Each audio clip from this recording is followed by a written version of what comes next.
से आप सबका स्वागत है।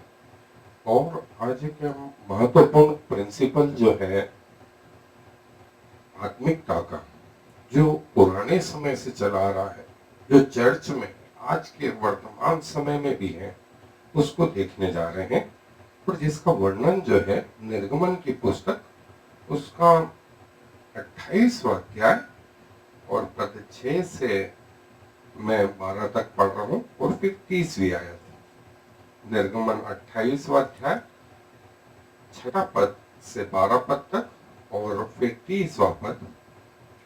और वे एपोद को सोने और नीले और बैंगनी और लाल रंग के कपड़े का और कटी हुई सूक्ष्म सनी के कपड़े का बनाए, जो कि निपुण कढ़ाई के काम करने वाले के हाथ का काम हो। वह इस तरह से जोड़ा जाए कि उसके दोनों कंधों के सिरों आपस में मिले रहें, और एपोद पर जो काढ़ा हुआ पटुका होगा, उसकी बनावट उसी के समान हो, और वे दोनों बिना जोड़ के हों, और सोने और नीले और बैंगनी और लाल रंग वाले और बटी हुई सूक्ष्म सनी वाले कपड़े के हों। फिर 2 सुलेमानी मणि लेकर उन पर इजराइल के पुत्रों के नाम खुदवाना। उनके नामों में से 6 तो एक मणि पर, और 6 नाम दूसरे मणि पर इजराइल के पुत्रों की उत्पत्ति के अनुसार खुदवाना। मणि खोदने वाले के काम से जैसे छापा खोदा जाता है, वैसे ही उन 2 मणियों पर इजराइल के पुत्रों के नाम खुदवाना और उनको सोने के खानों में जड़वा देना, और दोनों मणियों को एपोद के कंधों पर लगवाना। वे इजराइल के निमित्त स्मरण दिलाने वाले मणि ठहरेंगे, अर्थात हारून उनके नाम यहोवा के आगे अपने दोनों कंधों पर स्मरण के लिए लगाए रहे। और 30वीं आयत जो है इस 28वें अध्याय की 30वीं आयत में, और तो न्याय की चपरास में उरीम और तुम्मीम को रखना, और जब जब हारून यहोवा के सामने प्रवेश करे, तब तब वे उसके हृदय के ऊपर हों।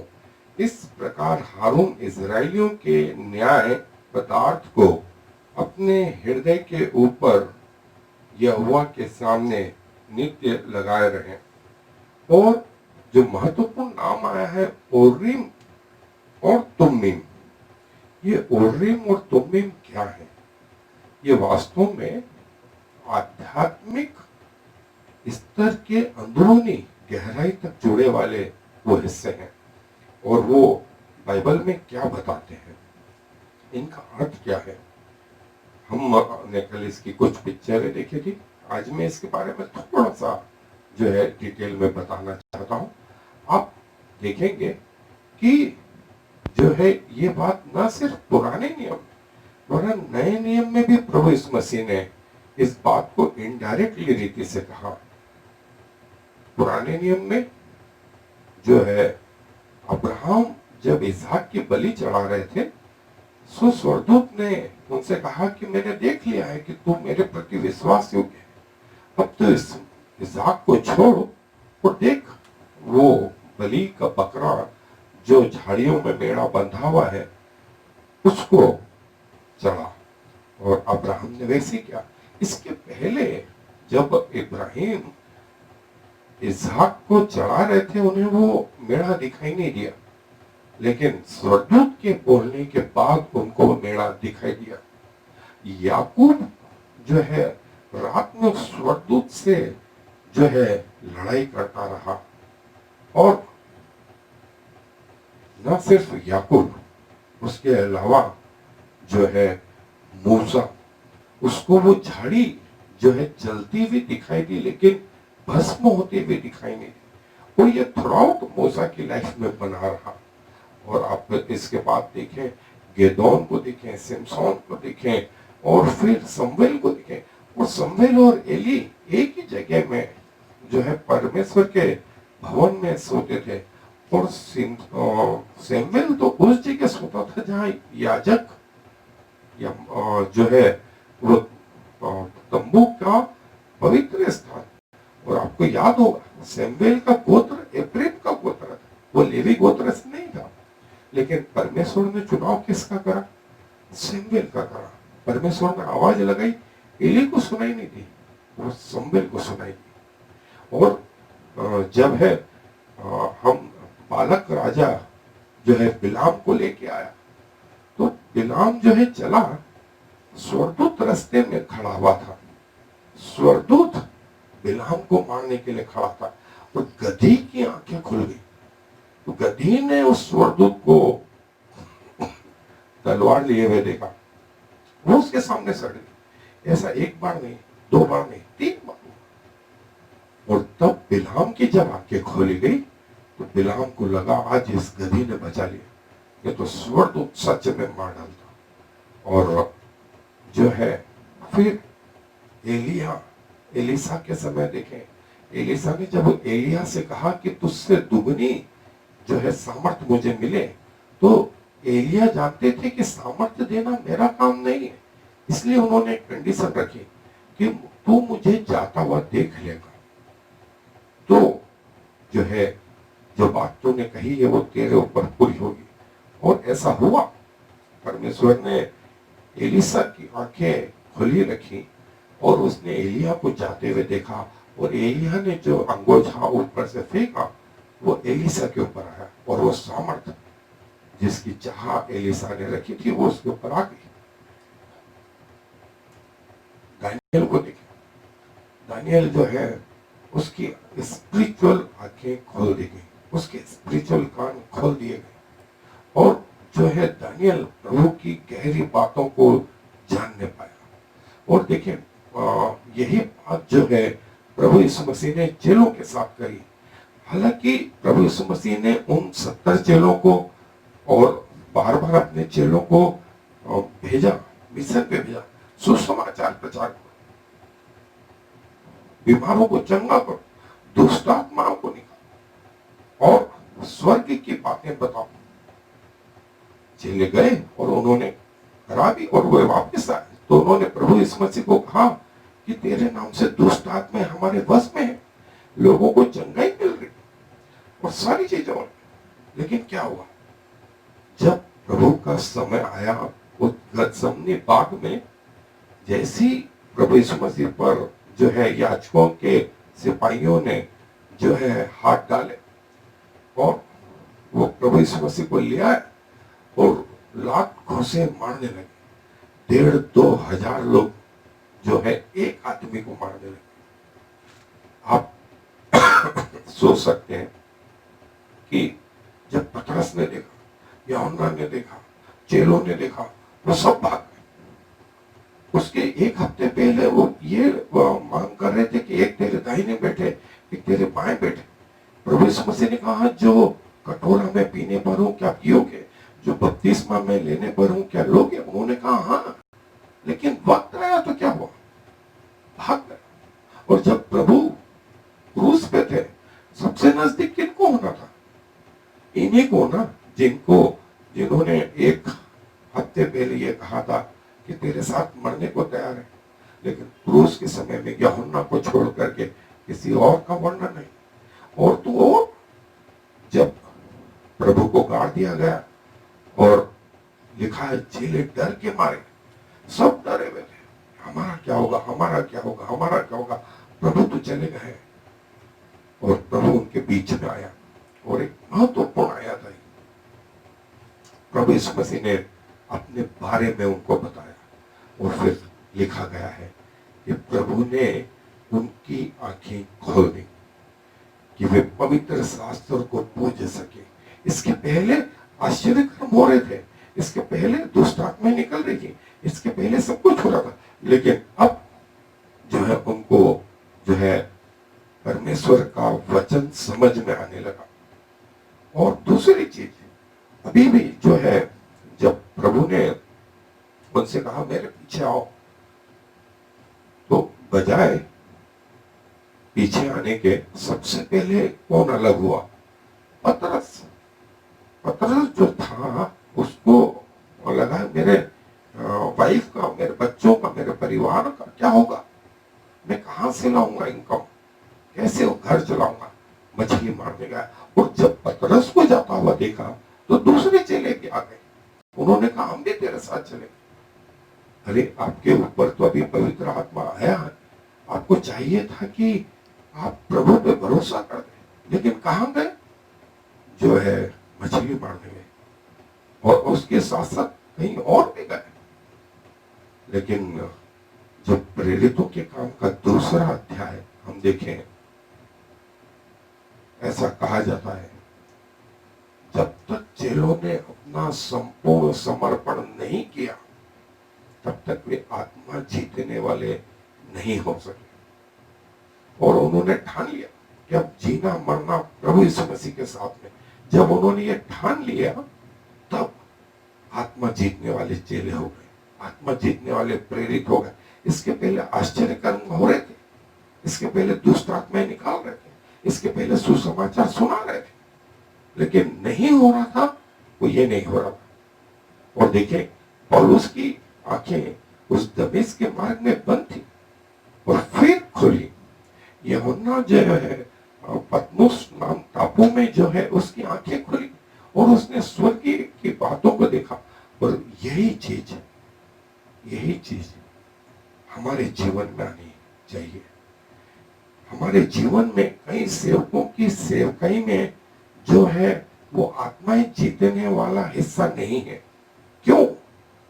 क्योंकि आत्मिक आंखें नहीं खुली है, आत्मिक कान नहीं खुले हैं, आत्मिक हृदय नहीं खोला है, और प्रभु से मांगने की, प्रभु के वचनों को प्रभु के अनुसार समझने की वो जो काबिलियत है, वो जो योग्यता है, वो हम कहीं ना कहीं खो चुके हैं। इसीलिए मिनिस्ट्री तो कर रहे हैं, सेवा तो कर रहे हैं, लेकिन आत्मा नहीं जीत पा रहे। मैं अपनी एक छोटी सी गवाही दूं। जब मैं प्रभु को मैंने पाया, उसके बाद में करीब एक एक शब्द का अध्ययन करने लगा, और मैंने जो है बाइबल को जो है 3 हिस्सों में बांटा और उनके अध्ययन करने में लगा। मुझे लगा कि जिस हिसाब से मैं रोज बैठता हूँ, उस हिसाब से 3 साल में एक हिस्सा हो जाएगा, तो 10 साल में मेरे 3 हिस्से हो जाएंगे। लेकिन जब मैं वास्तव में बाइबल के अध्ययन करने बैठा, तो करीब मुझे 18 साल लगे। पहला हिस्सा 5 साल में खत्म हुआ, दूसरा हिस्सा भी 5 साल में खत्म हुआ, और तीसरा हिस्सा 8 साल में खत्म हुआ। ये 18 साल बाद बाइबल के एक एक शब्द की जो है अध्ययन जो है वो कर तो लिया, और उसमें सुसमाचार सुनाने भी लगा, कॉटेज मीटिंगों में, चर्चों में, दूसरी जगह। लेकिन वो लोग प्रभावित भी होते थे, ज्ञान को देख करके प्रभावित होते थे, और ये कहीं ना कहीं घमंड भी उत्पन्न करता था। लेकिन जो चीज नहीं हो रही थी, वो थी आत्माएं जीतना। और तब पंडिता रामाबाई की जो है बायोग्राफी जो है मैं पढ़ रहा था, तो उसमें पंडिता रामाबाई ने भी प्रभु के सामने ये एक विषय रखा था कि प्रभु मैं सब कुछ छोड़ के आपके पास आई हूं, लेकिन मेरे आध्यात्मिक कान नहीं खुले हैं, मेरी आत्मिक आंखें नहीं खुली हैं, मेरा आत्मिक हृदय नहीं खुला है। और 2 साल तक वो लगातार दुआएं करती रही, और प्रभु ने वो बात पूरी करी, और उसके बाद आपको मालूम है वो एक प्रभावशाली महिला हो गई। यही बात प्रभु ने मेरे जीवन में भी छुई, और जब मेरी आत्मिक आंखें खुली, आत्मिक कान खुले, आत्मिक हृदय खुला, तो करीब इस बात को 25 साल हो गए। और 25 साल मतलब 18 साल के बाद ये बात हुई। सो फिर लगा कि शून्य हो गए, 0 हो गए, कुछ नहीं आता। लेकिन एक चीज होने लगी, अब सुसमाचार सुनाने में जो है वो सुसमाचार लोगों के हृदय से बात करने लगा, आत्माएं जीतने लगी। और वही रहस्य जो है मैं आपको बताना चाहता हूं। आप अच्छे सेवक हो सकते हैं, आप अच्छे सुसमाचार प्रचारक हो सकते हैं, आपको अच्छा ज्ञान हो सकता है, लेकिन जब तक प्रभु की ओर से आपकी आत्मिक आंखें न खुले, जब तक प्रभु की ओर से आपके आत्मिक कान न खुले, जब तक प्रभु की ओर से आपके आत्मिक हृदय न खुले, आप वो नहीं कर सकते जो प्रभु चाहता है। सो दुआएं करें, अपने दुआओं में एक हिस्सा इसको रखें कि प्रभु, मैं आपके लिए एक उपयोगी पात्र बनना चाहता हूं। और ये उर्रीम और तुर्रीम का रहस्य यही है। जो पुराने नियम में याजक जो है अपने छाती पर जो पटुका बांधे था, उसमें ये दो पत्थर थे। और ये दो पत्थर, उर्रीम जो है उसका मतलब था लाइट, और तुम्मीम का मतलब था परफेक्शन। और उजाला और परफेक्शन, प्रभु यीशु मसीह ने कहा, मैं जगत की ज्योति हूं, मैं सिद्ध हूं, मेरे जैसा बनूं। और प्रभु ने उन महायाजक को यह अधिकार दिया। और महायाजक परमेश्वर के पास जाते और परमेश्वर से मांगते कि परमेश्वर तेरी इच्छा बता, तू क्या चाहता है, हम जाएं न जाएं, युद्ध करा जाए नहीं करा जाए, चिट्ठियां डाली है उसमें से कौन सी आए, ये सब परमेश्वर करता था। और ये आत्मिक जीवन का रहस्य, ये उर्रीम और तुम्मीम का रहस्य। सो ये न सिर्फ पुराने नियम में और नए नियम में भी इतना महत्वपूर्ण हिस्सा है। और ये रहस्य जो है मैं आप तक बताना चाहता था। और जो है उर्रीम और तुम्मीम से जुड़े हुए कुछ रहस्य जो हम कल देख चुके, आज फिर से जो है इनको देखेंगे। आए मेरे साथ। जैसा हमने देखा कि ये उर्रीम और तुम्मीम, उर्रीम का मतलब होता है लाइट और तुम्मीम का मतलब होता है परफेक्शन। ये जो है दो सुलेमानी पत्थर जिसके लिए हमने पढ़ा, इस पर जो है उर्रीम और तुम्मीम लिखा हुआ था। और ये छाती पर जो वो 12 स्टोन थे, 12 पत्थर थे, उसके साइड में ये दो और पत्थर थे। उर्रीम और तुम्मीम जो है वो आत्मिक जीवन के बारे में बताते थे। और जो आत्मिक जीवन के बारे में था वो मैंने आपको अभी बताया कि इसका महत्व इतना अधिक था कि वो परमेश्वर की इच्छा जानने में जो है ये दो पत्थर उपयोग में आते थे। और जैसा उर्रीम का मतलब होता है लाइट, और जो है तुम्मीम का मतलब होता है परफेक्शन। और जो है महायाजक जो है इस तरफ जो है इन्हें पहने रखता था। एक ब्लैक पत्थर था और एक व्हाइट पत्थर था। ऐसा बोलते हैं व्हाइट जो है यस के लिए और ब्लैक नो के लिए। और उर्रीम जो है वो व्हाइट पत्थर था, लाइट, और वो यस का चिन्ह था। और तुम्मीम जो है परफेक्शन का पत्थर था जो नो के लिए था। जो है कल मैंने आपको बताया था कि ये हिब्रू लेटर आलेफ जो है, उर्रीम जो है आलेफ, और तुम्मीम जो है ताव। और उर्रीम का मतलब था लाइट, नॉलेज, विजडम, और तुम्मीम का मतलब था होलनेस, संपूर्ण, परफेक्टनेस। और बाइबल में न सिर्फ निर्गमन की पुस्तक, लेवी व्यवस्था विवरण, एजरा, नहम्याह, यहाँ जो है महायाजक परमेश्वर की इच्छा जानने के लिए इनका उपयोग करते थे। और जो है न सिर्फ महायाजक, वरन किसी की चिट्ठी निकालनी है कि कौन, जैसा मैंने बताया ये दो लेटर जो है हिब्रू के आलिफ और ताव, ये जो है आगे जाकर के एक प्रकार से ट्रायंगल है। उर्रीम और तुम्मीम, और दोनों को मिला करके 6 जो है कोने वाला जो है स्टार बनता है, जिसे स्टार ऑफ डेविड भी कहा गया है। ये इज़राइल का राष्ट्रीय चिन्ह है। और मतलब कि परमेश्वर हमारी अगुवाई करेगा, कहाँ क्या करना है, कहीं जाना है नहीं जाना है, कुछ करना है, युद्ध में जाना है नहीं जाना है, चिट्ठियां डाली है वो किसके नाम पे निकलेगी। और जैसा आ, ये ये चार महत्वपूर्ण चीजें थी कि चिट्ठियां डाली है वो किसके नाम पे निकलेगी, जाए कि नहीं जाए। और ऐसा बाइबल में कई बार जो है इन उर्रीम और तुम्मीम के द्वारा परमेश्वर की इच्छा मालूम करी गई।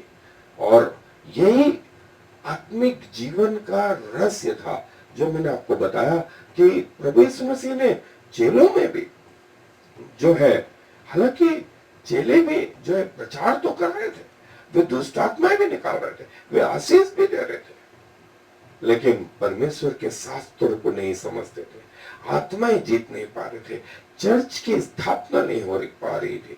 और जब तक उन्होंने संपूर्ण समर्पण नहीं किया वो आशीष भी नहीं, वो आत्माएं जीतने वाले प्रेरित नहीं बने। और जब उन्होंने ठान लिया कि मसीह के लिए जिएंगे, मसीह के लिए मरेंगे, तब जाकर के जो है परमेश्वर की आशीष आई। और ये वो उर्रीम और तुम्मीम कहे, जैसे मैंने बताया वो चिन्ह जो है ये 6 ट्रायंगल, 2 ट्रायंगल मिलके 6 कोने वाला स्टार जो है। और जैसे याजक के जो है जहां वो 12 पत्थर थे वो जो है उनके साइड में लगाया जाता था। और जैसे परमेश्वर की इच्छा जानने के लिए क्या वो यस में है और या वो नो में है। और उर्रीम का मतलब जैसे लाइट था और तुम्मीम का मतलब डार्कनेस था। और उर्रीम जो है यस के लिए और तुम्मीम जो है नो के लिए इस्तेमाल होता था। और ये वो उर्रीम और तुम्मीम सो हमारे आत्मिक जीवन का एक महत्वपूर्ण हिस्सा जो है वो ये उर्रीम और तुम्मीम जो हमसे इतनी गहरी बात करते हैं कि हो सकता है कि हम परमेश्वर के उस भवन में परमेश्वर की उपस्थिति में उसकी सेवा करते हो, लेकिन परमेश्वर की ओर से हमारी आंखें नहीं खुली हो, परमेश्वर की ओर से हमारे कान नहीं खुले हो, परमेश्वर की ओर से हमारा हृदय नहीं खुला हो, हमारी बुद्धि ज्ञान नहीं खुले हुए। सो जो है इस जो है एफोद के जो है साइड में जो है वो उर्रीम और तुम्मीम जो थे वो थे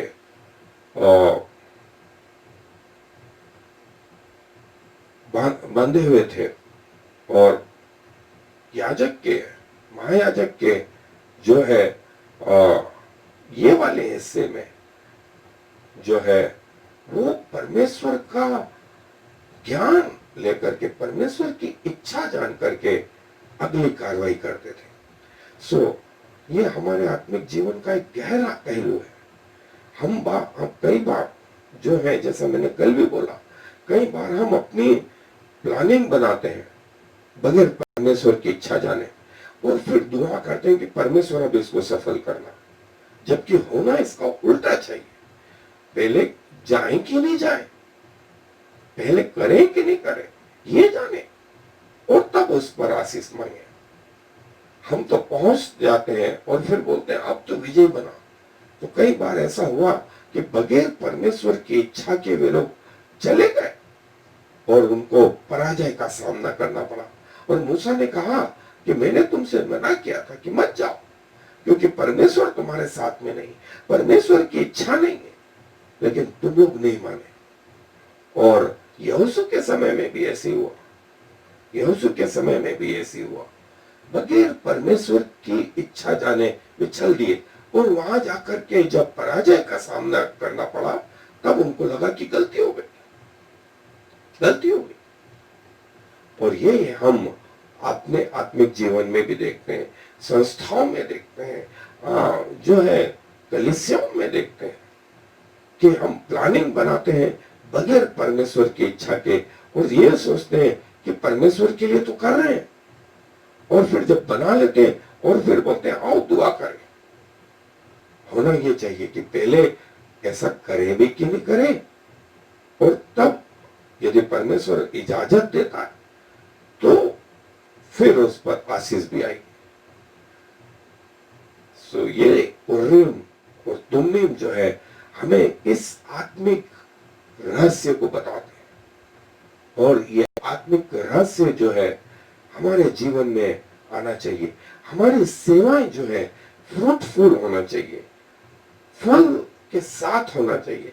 आत्माएं जीतने वाला फल जो है वो सेवाओं में आना चाहिए, और जब वो आएगा तब हमारी सेवाएं सफल होंगी।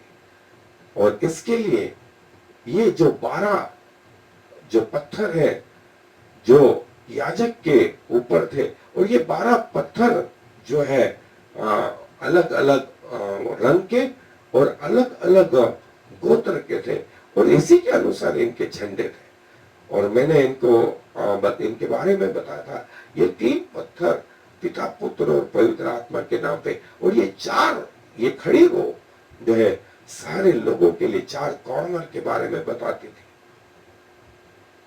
और हर पत्थर जो है अपने आप में एक महत्वपूर्ण सिंबल लिए हुए था। और ये महायाजक के उर्रीम और तुम्मीम जो है यहाँ पर जो थे, वो जिनसे महायाजक ध्यान करता और परमेश्वर की इच्छा जानने की कोशिश करता कि परमेश्वर की इच्छा क्या है, परमेश्वर की इच्छा क्या है।